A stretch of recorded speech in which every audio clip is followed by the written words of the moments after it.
बहराइच से इस वक्त की एक और बड़ी खबर, एक और भेड़िया पकड़ा गया है, पिंजरे में कैद हुआ है। वन विभाग की टीम ने भेड़िए को पकड़ा है। एक बार फिर से आपको ये बड़ी खबर बता दें, जहां पर भेड़िया पकड़ा गया है और पिंजरे में कैद हुआ है। कुछ और तस्वीरें सामने आ गई हैं, वो तस्वीरें आप देख रहे हैं आपकी स्क्रीन पर।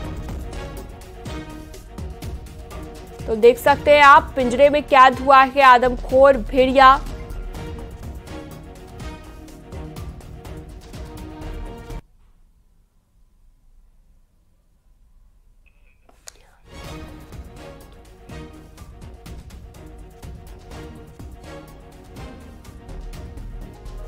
तो एक्सक्लूसिव तस्वीर आपको दिखा रहा है न्यूज़ 18। वन विभाग की टीम ने जब भेड़िए को पकड़ा है उस दौरान की तस्वीर आप देख रहे हैं और किस तरह से यहां पर इसे पकड़ा गया, ट्रैकुलाइज किया गया। वन विभाग के तमाम ऑफिसर्स भी वहां पर मौजूद हैं और ये तस्वीरें आप देख रहे हैं, एक्सक्लूसिव तस्वीरें न्यूज़ 18 के पास। एक और भेड़िया पकड़ा गया है और इसकी तस्वीर भी आप देख पा रहे हैं, किस तरह से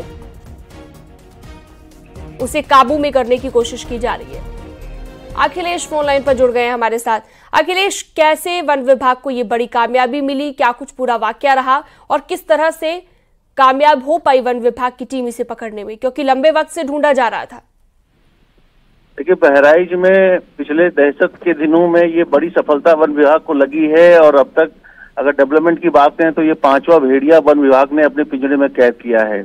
आपको बता दूं कि इस भेड़ियों की वजह से बहराइच में पिछले 1.5-2 महीने से दहशत का माहौल था और अब ये बताया जा रहा कि अब 1 या 2 भेड़िया और बचे हुए हैं। और इस पकड़ने की अगर बात करें कि कैसे पकड़ा गया, तो कल ही शाम को इसको लोकेट वन विभाग ने कर लिया था। लगातार डीएफओ बहराइच और कंजर्वेटर और जो और भी डीएफओ 2 दूसरे जिले के हैं वो सब लगे हुए थे। कल ही लोकेट हुआ था, उसके बाद इसको घेरा गया। जो खेत था उसके चारों तरफ पिंजरे लगाए गए थे। रात में जब ड्रोन का सहारा लिया गया, इंफ्रारेड ड्रोन का सहारा लिया गया, तो उसमें भी लोकेट हुआ था। लगातार टीमें लगी हुई थी। आज जैसे इस भेड़िए ने उस खेत से भागने का प्रयास किया, वैसे ही ये पिंजरे में जो जाल था उसमें फंस गया। उसके बाद इसको कैच कर लिया गया।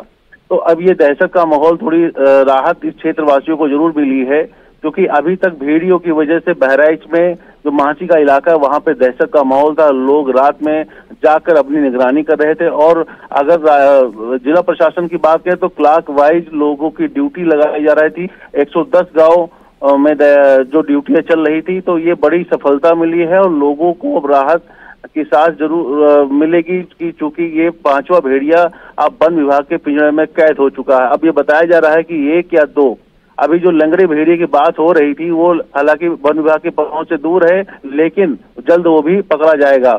और ये जो है, जो क्षेत्र है पकड़ने का, ये जो सिसैया चूड़ामणि है और ये कोलैला जो इसका क्षेत्र है, कछार है जो नदी का, ये वहीं पे मान बनाए सब लोग रहते थे। ये भेड़िया चूंकि अब बीच में बड़ा ही इनका डिस्टर्बिंग हुआ, चूंकि ड्रोन भी उड़ रहे थे, लोगों की तरफ से हल्ला गुल्ला किया जा रहा था, तो ये इधर उधर हो गए थे। लेकिन जैसे ही पिछला हमला 1 अगस्त सितंबर की बात की जाए तो आज 9 दिन हो गया, हमला नहीं हुआ था, तो फिर पुनः ये अपने पुराने हैबिटेट में आ गए थे, पुरानी जगह पे पहुंच गए थे। और जिसकी वजह से वन विभाग शांतिपूर्ण तरीके से अपना रेस्क्यू मतलब अभियान, सर्च अभियान चला रहा था।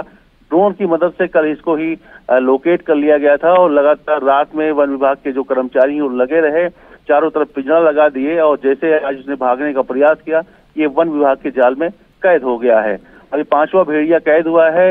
वहां के लोगों को अब थोड़ी सी राहत जरूर महसूस होगी और लगातार वन विभाग भी अभी भी सर्चिंग अभियान चलाएगा जब तक वो लंगड़ा भेड़िया नहीं पकड़ा जाता है। जी अखिलेश, 1 से 2 भेड़िए बताए जा रहे हैं, अभी और है, क्योंकि भेड़ियों का ये एक झुंड था जिनमें से बताया जा रहा है ये 5वां भेड़िया है। ऐसे में वन विभाग बाकी के 2 भेड़ियों को लेकर क्या कह रहा है? क्या वो भी इसी इलाके में हो सकते हैं? क्या वो भी इसी मांद में बार बार अपना शिकार करने के बाद आते होंगे और हो सकता है दोबारा से वहां पर बाकी के भेड़िए को भी पकड़ा जा सके? देखिए, अगर भेड़ियों के रहने की बात की जाए तो नदी का कछार जो होता है उनके सबसे मुफीद जगह मानी जाती है। नदी के कछार में ही वो लोग अपना जो है मांद बनाते हैं, वहीं रहते थे। लेकिन बीच में बरसात हुई और नदी का फिर जल स्तर बढ़ा तो उन मांदों में पानी चला गया। जब पानी चला गया तो वो मान से निकलकर बाहर आए और 1-2 हमले जब उन्होंने किए तो उनका टेस्ट, खून का टेस्ट जो था वो उनको पसंद आया। उसके बाद लगातार हमले हो रहे थे। वन विभाग आशंका हमेशा जाहिर कर रहा है कि जो कछार का एरिया है, सिसैया चूड़ामणि का है एरिया, जो गांव का है, उधर नदी के साइड का है, कोलेरा के साइड का है, तो वहाँ वन विभाग अपना शुरुआत से ही लगा हुआ था कि इसी क्षेत्र में हो सकते हैं। लेकिन जब उनको खून लग गया मानव का, तो वो अब घूम घूम के शिकार कर रहे थे। लेकिन पिछले अगर आखिरी शिकार की बात करें तो 1 सितंबर को उन्होंने शिकार किया था। उसके बाद वन विभाग ने थोड़ा सा लोगों को समझाया कि आप लोग हल्ला गुल्ला न करिए, ऐसी गतिविधियां न करिए जिससे कोई डिस्टर्बिंग एलिमेंट्स हो। लोग भी सतर्क हो गए थे, लोग घरों में सो रहे थे और ये भेड़िया पुराने हैबिटेट में, पुराने चूंकि पानी थोड़ा कम हुआ है, थोड़ा बरसात भी इधर बहराइच में नहीं हुई, तो अपने मान में वापस पहुंचे और लगातार वन विभाग अपने पैनी नजर बनाया हुआ था। ड्रोन का मदद लिया जा रहा था, इंफ्रारेड रोड उड़ाए जा रहे थे। ठीक है अखिलेश, बहुत शुक्रिया, आपने विस्तार से जानकारी दी इस खबर को लेकर। और ये देखिए एक बार तस्वीर आपकी स्क्रीन पर, यही वो आदमखोर भेड़िया है जो अब तक कई लोगों को हम कह सकते हैं अपना निवाला भी बना चुका है और कई लोगों पर अटैक कर चुका है, बच्चों तक को इसने नहीं छोड़ा। यही वो आदमखोर भेड़िया है जो आपकी स्क्रीन पर इस वक्त आप देख रहे हैं। ये 5वां भेड़िया जो अब वन विभाग पकड़ चुका है। एक्सक्लूसिव तस्वीर न्यूज़ 18 के कैमरे के जरिए आप देख पा रहे हैं। तो कितना खूंखार है ये, वो आप तस्वीरें देखकर ही अंदाजा लगा सकते हैं। और भेड़िया जिसे बहुत ही चालाक जानवर माना जाता है, तो आसानी से ये पुलिस को, वन विभाग को, ग्रामीणों को चकमा दे देता था और उसके बाद एक नए गांव को निशाना बनाता था, वहां पर अटैक करता था।